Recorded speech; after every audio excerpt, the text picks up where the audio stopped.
Welcome, welcome, welcome to Hermetically Speaking with your vessel, Toria, transmitting alchemy, mystic psychology, and channeled messaging for all of our days.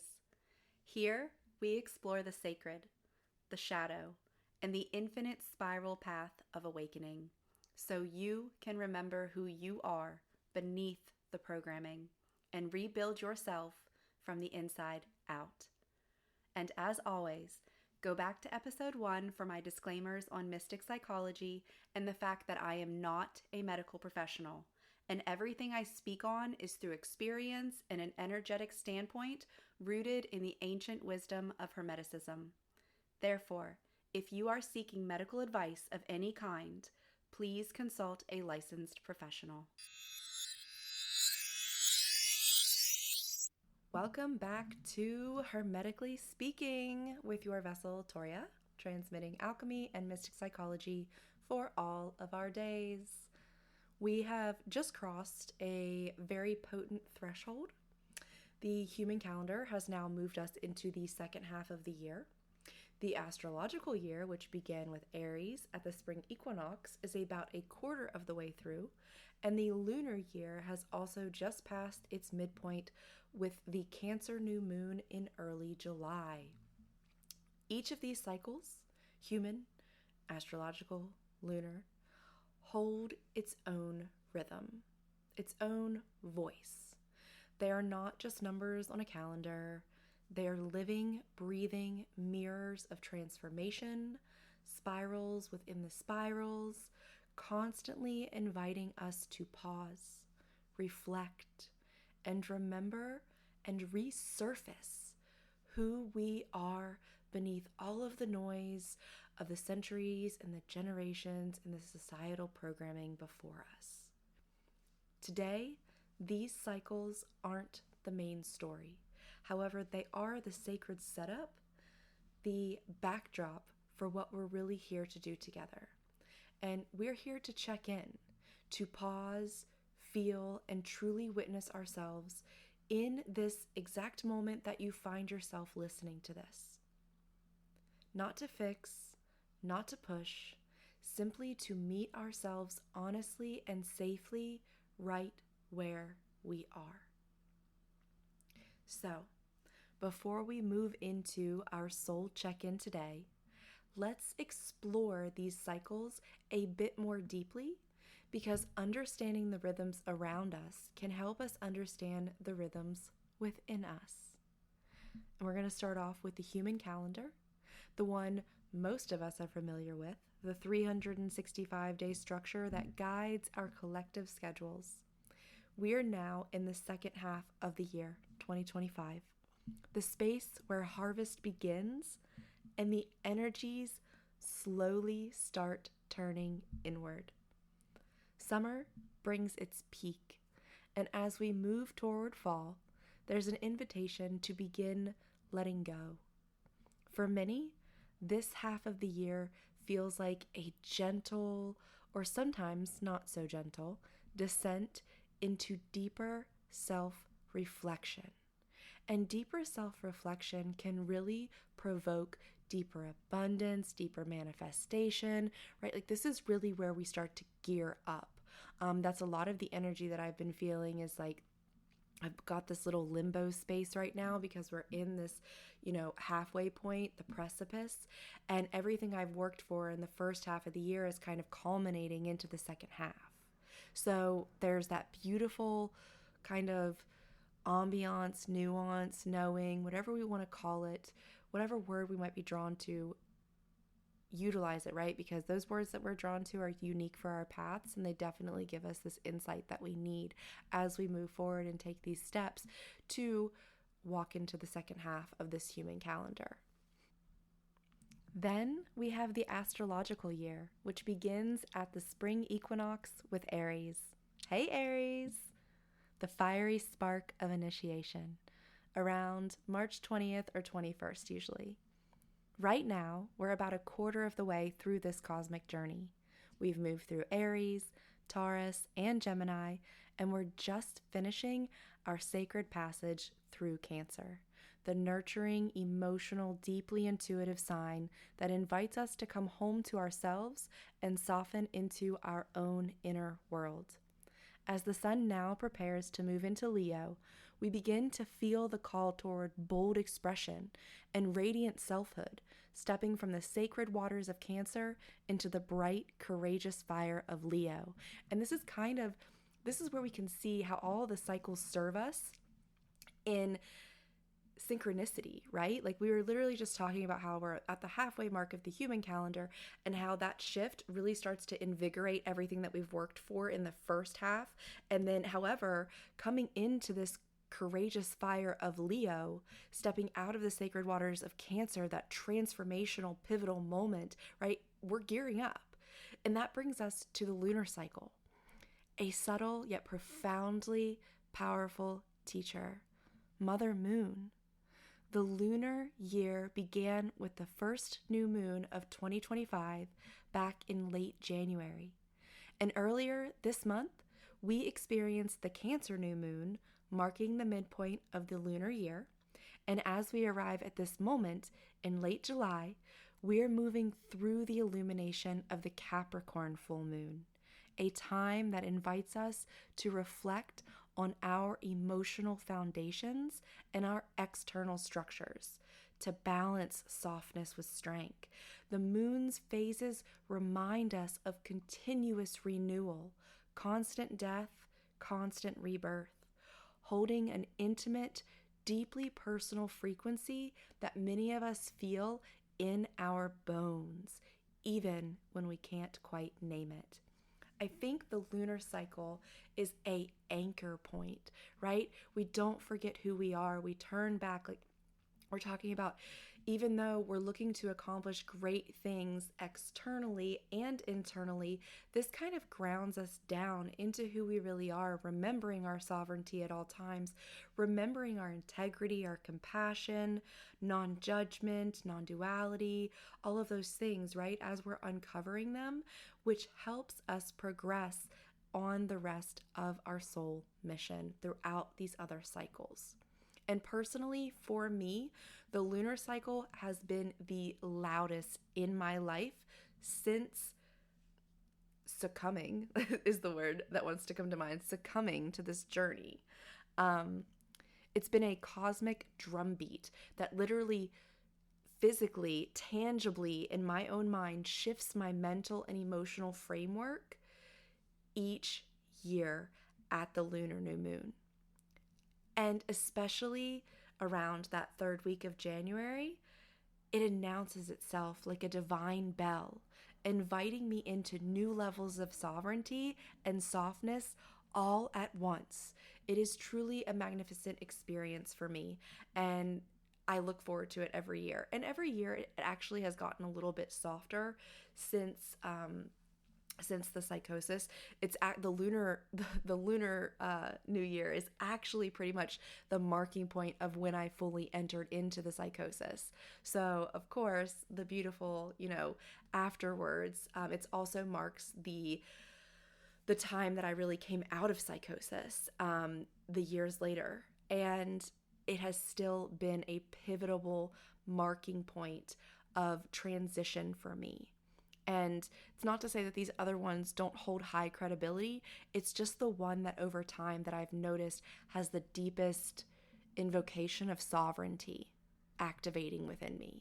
And the human calendar, it brings me into a season of death and dragons and all of those things of deep knowledge and wisdom that we cycle through. A kind of mythic shedding that I meet with reverence rather than resistance, because before I used to meet it with so much resistance. And the human calendar really reminds me of, like, we were really taught from a young age to do the New Year's Eve, or the New Year's commitments, and make the changes and all of that stuff. And there would be times that, of course I wouldn't do those things. I would set the goals and I would never meet them. And now my higher self is setting achievable goals for me every year.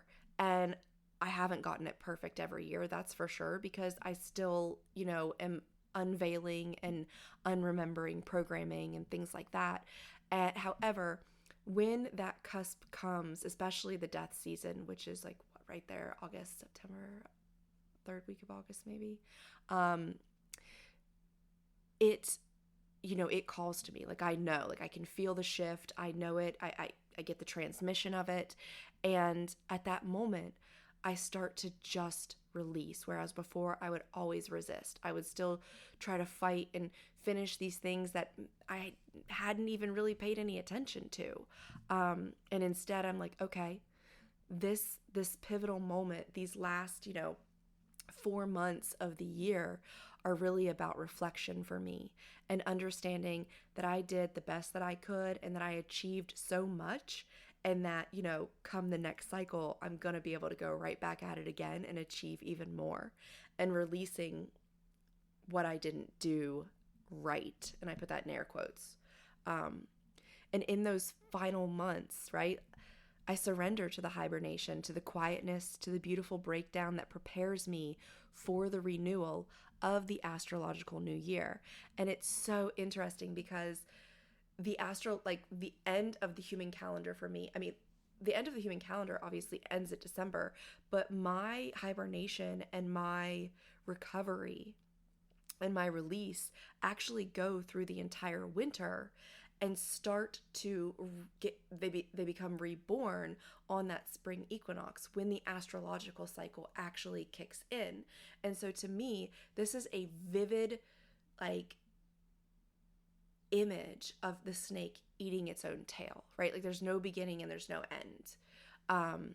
And they are all like a part of the same cycles, spiral within the spiral, right? The mind within the mind of the all. All those fun understandings of the Russian nesting dolls, right? Or the layers of the onions.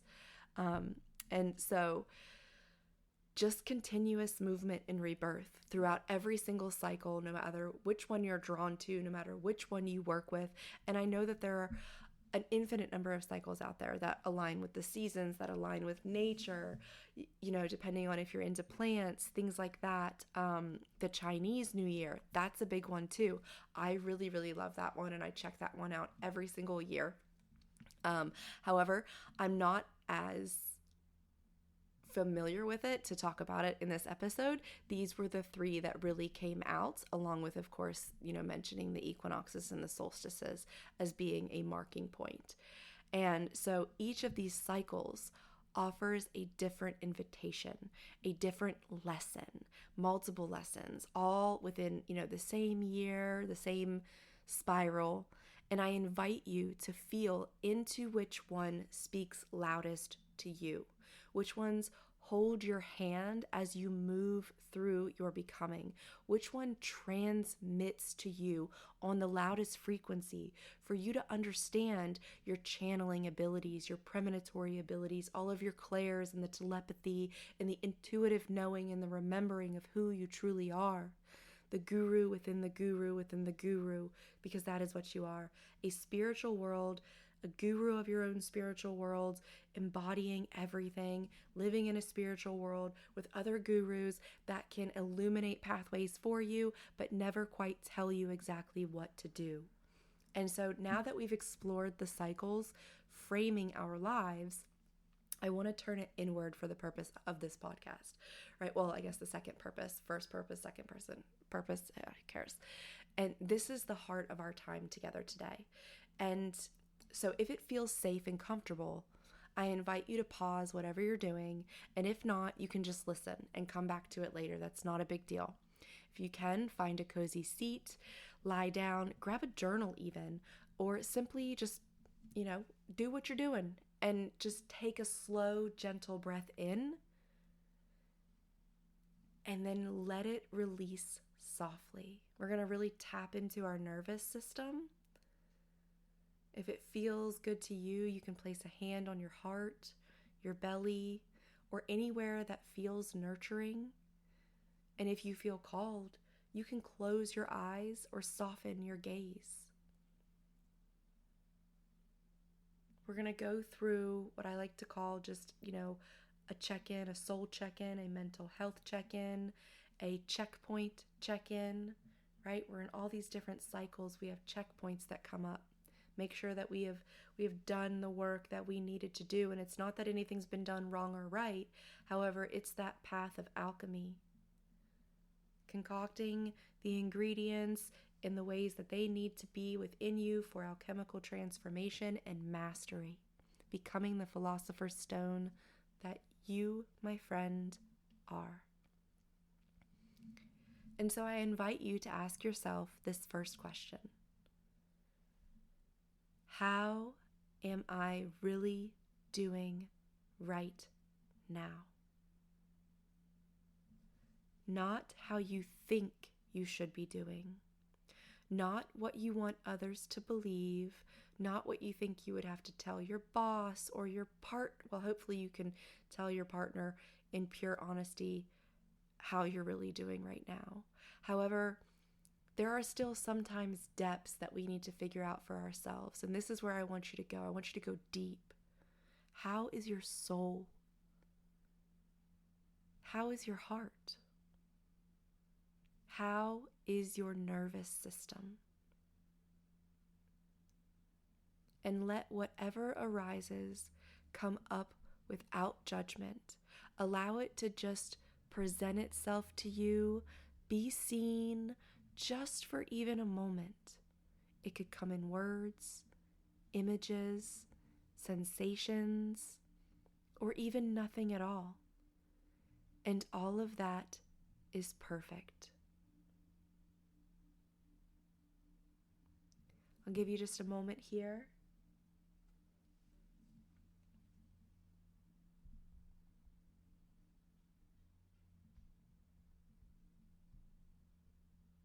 Really just allow yourself to dig into your own soul.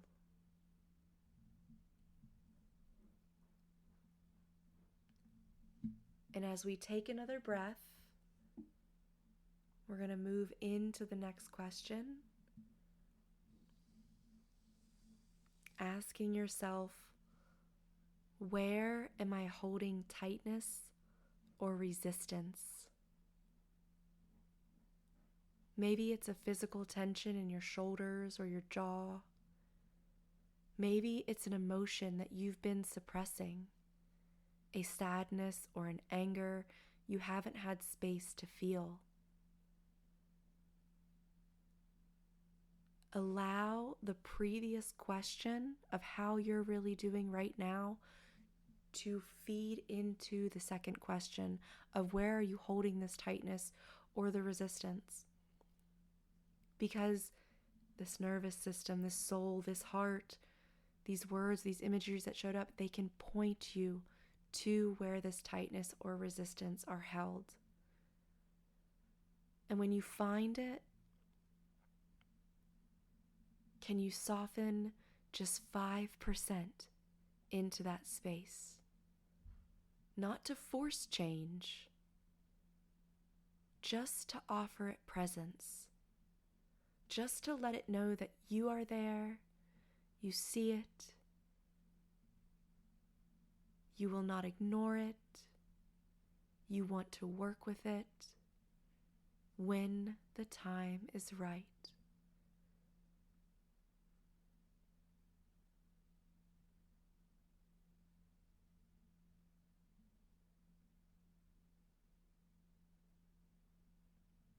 And then next, gently ask yourself, where do I need compassion the most right now? And this could be that same spot, that tightness, that resistance. Or it could be a totally different part of you that feels unworthy, or a part that's tired of trying so hard. Imagine holding that part as you would a small child, offering warmth and unconditional acceptance.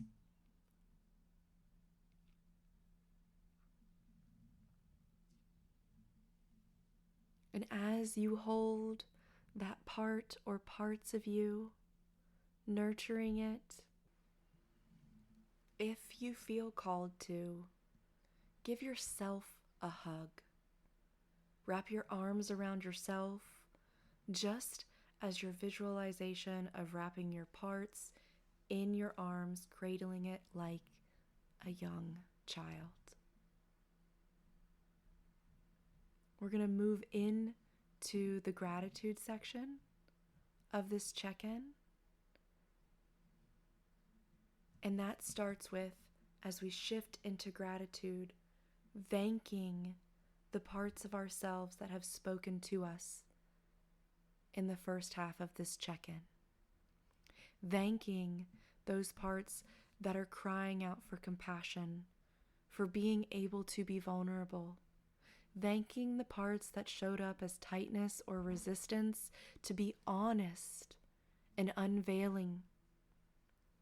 And thanking the honesty of our soul, our heart, our nervous system, of how we are truly doing right now.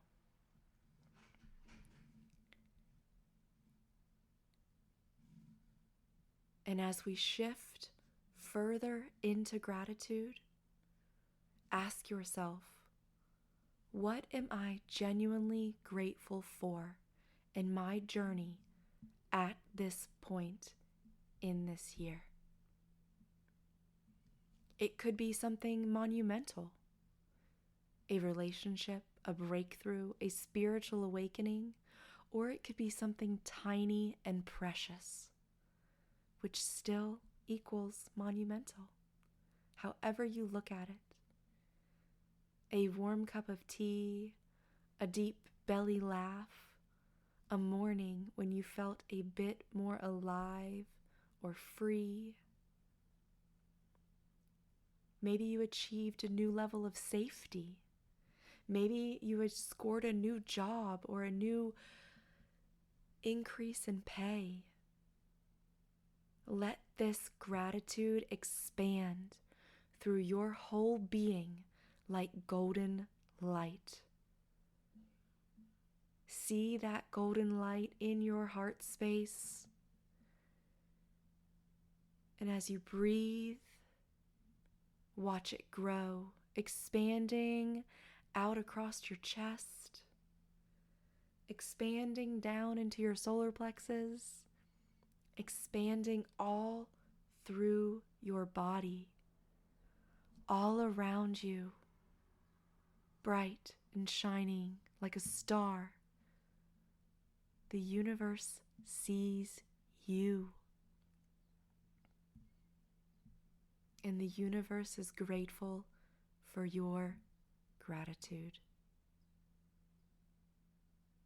Finally, ask, where can I offer myself more tenderness moving forward?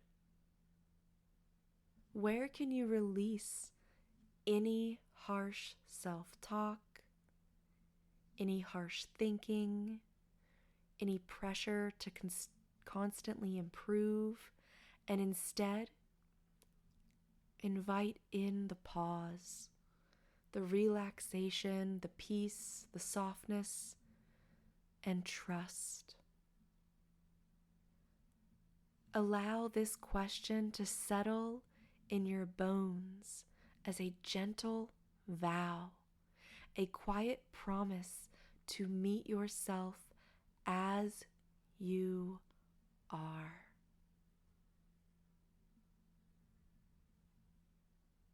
And as this question settles more and more into your bones, allow it to activate new and deeper truths to surface along your journey. Of every time that you need a reminder for tenderness and compassion, softness and trust, allow your bones to reverberate that out through your being from the inside out, saying, pause, wait a minute, invite in peace. Peace leads to clarity. One of the things that I always have to ask myself is, do I want to be right or do I want to be at peace? And every time I choose peace. And it works. It's magic, it's tenderness, it's clarity. It's an unspoken promise that meets me where I am every day and every night, no matter what I'm going through. So take a final slow breath in and hold it at the top for a moment. And when you're ready, exhale it fully. Feel the ground beneath you. Feel the life force moving through you. You can stay here as long as you need, or come back to these questions anytime you feel called. And if you need more time, go ahead and pause here and hit the play button when you're ready. Otherwise, get ready for the reflection and invitational part of this episode.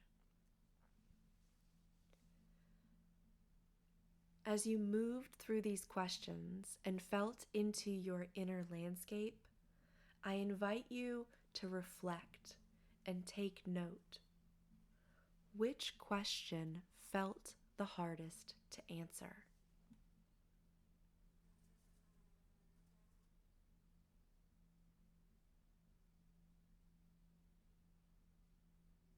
Which question felt like a relief, like an exhale you didn't know that you needed?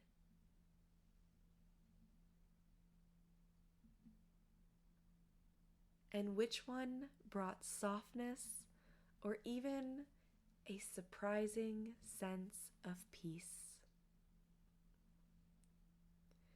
This is your personal mirror, your private snapshot in time. It is not meant to judge or fix you. It's here to witness you, to remind you that you are a living, breathing, evolving work of art. You are a masterpiece.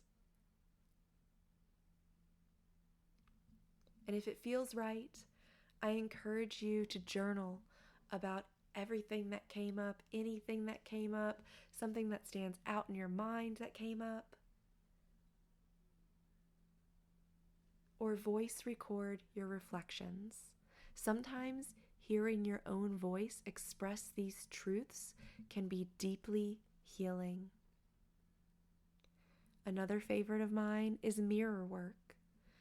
Speak these answers of these questions into the mirror, making eye contact with yourself, speaking directly to your soul, invoking a level of healing that is so profound.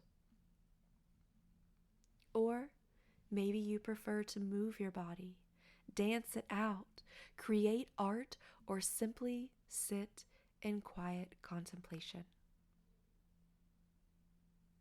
There is no wrong answer. There is only action, reflection, accountability, honesty, and all of it starts within. Now, I also want to invite you to share with me and with this community anything that you discovered today. Maybe where you found compassion for yourself that surprised you, and what you're grateful for in your becoming. You can share in the comments, you can send me a message, or even share with someone you trust in your life. Let this be an act of vulnerability and connection. Because when we share our process, even in small ways, we create ripples. We remind each other that none of us are walking this path alone, even if our journeys look and feel so different. Your voice, your reflection, your truth, it all matters. And as we begin to close today's episode, I want to bring us back to the cycles, these beautiful cosmic and earthly rhythms that frame our becoming. Becoming attuned to these cycles, the lunar, the astrological, the human, the seasons, is not just about tracking dates or spiritual checklists. It's about learning to move with life rather than against it. When we become sensitive to these shifts, we start to see that transformation is not a linear staircase upward. Instead, it reiterates the spiral that we know for it to be, sometimes descending, sometimes pausing, sometimes exploding into the lotus bloom that you are.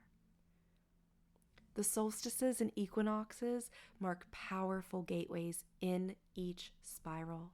The solstices, winter and summer, represent the peak of darkness and the peak of light. They invite us into deep rest and into full expression, honoring both the yin and the yang within us.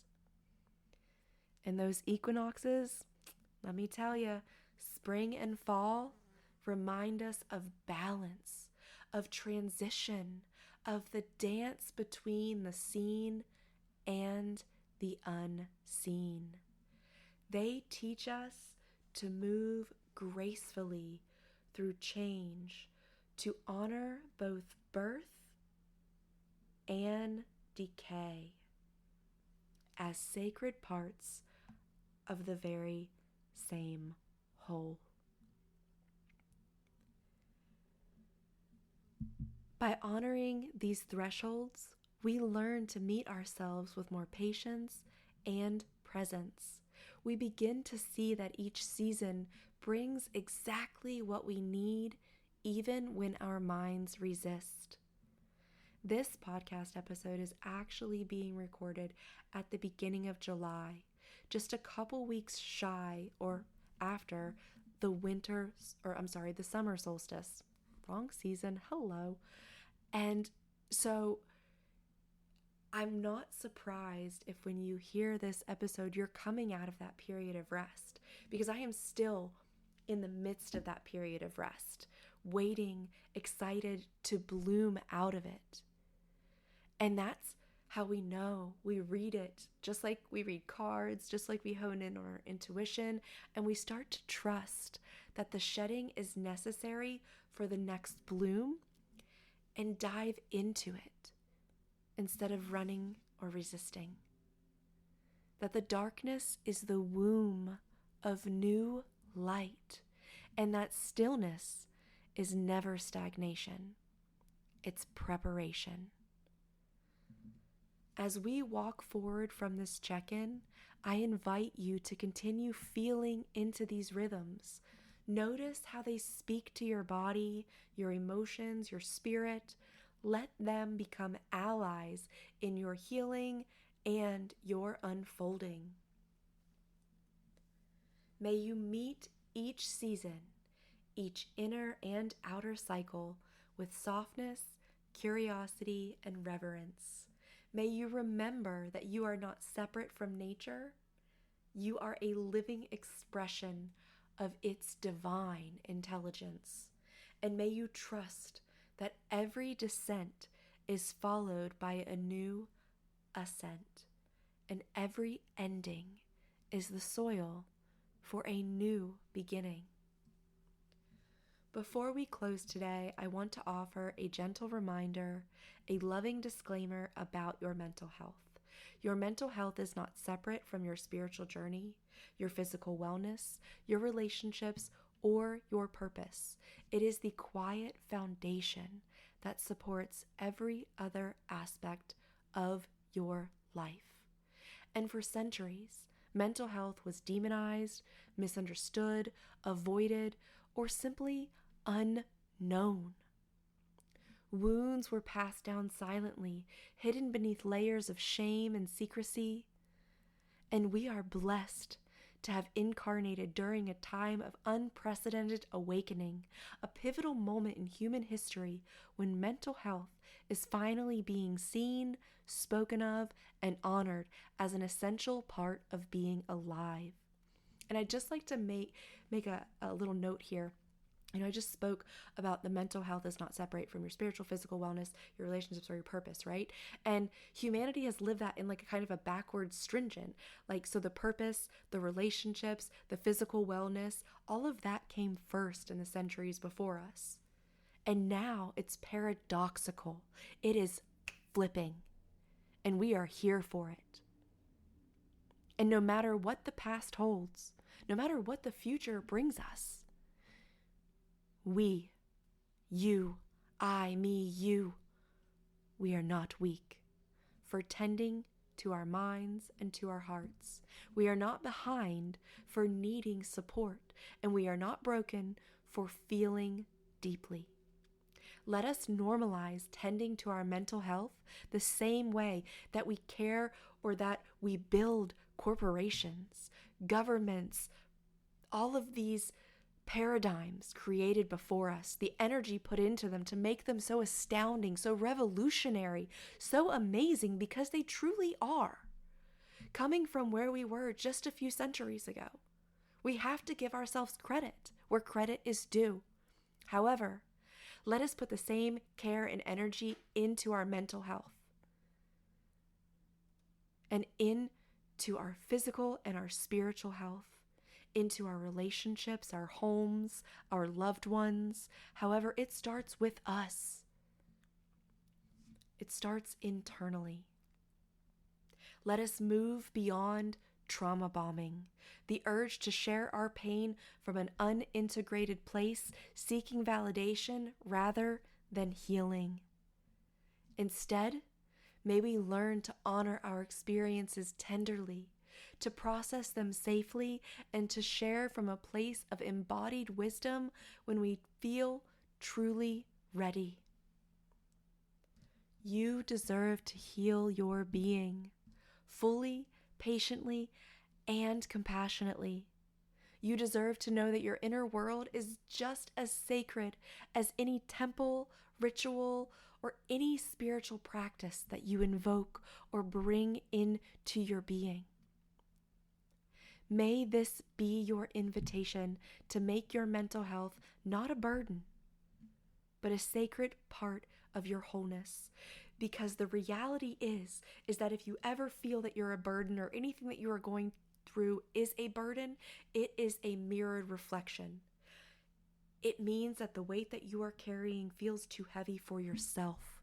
It doesn't mean it's a burden externally. It took me a long time to understand this, to witness it, to embody it, and to realize it.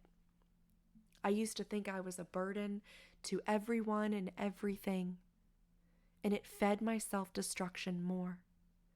However, now I understand that if I feel something is a burden to anyone outside of me, it means that it's heavy on me, and I need to lighten my load, which means taking gentle care of myself as I am during this time period, and I hope that you are too. So, lastly, I will leave you with a channeled blessing from the Mantis frequency and Ascended Masters blend together. Beloved soul, may the breath of the cosmos move through you like a soft wind, clearing the dust of old stories. May the cycles wrap around you like a cloak of stars, reminding you that you are both the wave and the ocean, the seed and the bloom. May your heart remember its ancient rhythm, the one that pulses beneath all the noise, calling you back home to yourself again and again. May you find the courage to meet your own shadows with kindness and to dance with your own light without fear. May every tear be an offering to the earth, every sigh a prayer to the sky, every small act of self-compassion a portal to the divine. May you feel held in the cradle of the Great Mother, guided by the wisdom of the stars and rooted in the gentle embrace of this earth. And above all, may you remember, you are not here to be perfect. You are here to be alive, to feel, to unravel, to become. To love and be loved over and over again in 1,000 silent ways. It is safe to soften. It is safe to receive. It is safe to shed and to be reborn.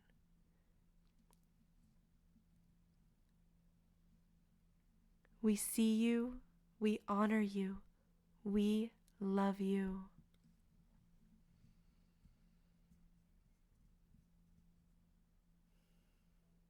Thank you for journeying with me today and for choosing to witness yourself so fully. Until next time, keep listening, keep softening, and keep choosing the slow, sacred path home to yourself. I invite you to explore the paired guided meditation and energy therapy session that accompany this check-in, and they will be released on their regularly scheduled days of Wednesday and Friday. These are designed to help you move from mental reflection into embodied integration, to clear, soothe, and reconnect with your own inner essence on a deeper level. And if you're feeling extra curious, the library over at A Spiritual World's YouTube channel is starting to bloom with even more supportive tools. Deep clearing protocols for those heavier energetic moments, drive time affirmations to keep your frequency aligned even when you're on the move, and additional guided meditations outside of the paired podcasting to help you navigate the subtle and not so subtle waves of your becoming. Each piece is there to hold you in a sacred container, to remind you of your own capacity to return home to yourself again and again, as many times as you need to. You can find these tools on the YouTube channel at A Spiritual World. May these tools meet you exactly where you are and walk beside you as you continue this beautiful, messy, sacred path of remembering who you truly are. Until next time, namaste and many blessings along your way. Remember, you are the temple. You are the flame. You are the frequency. Let us find each other in harmony.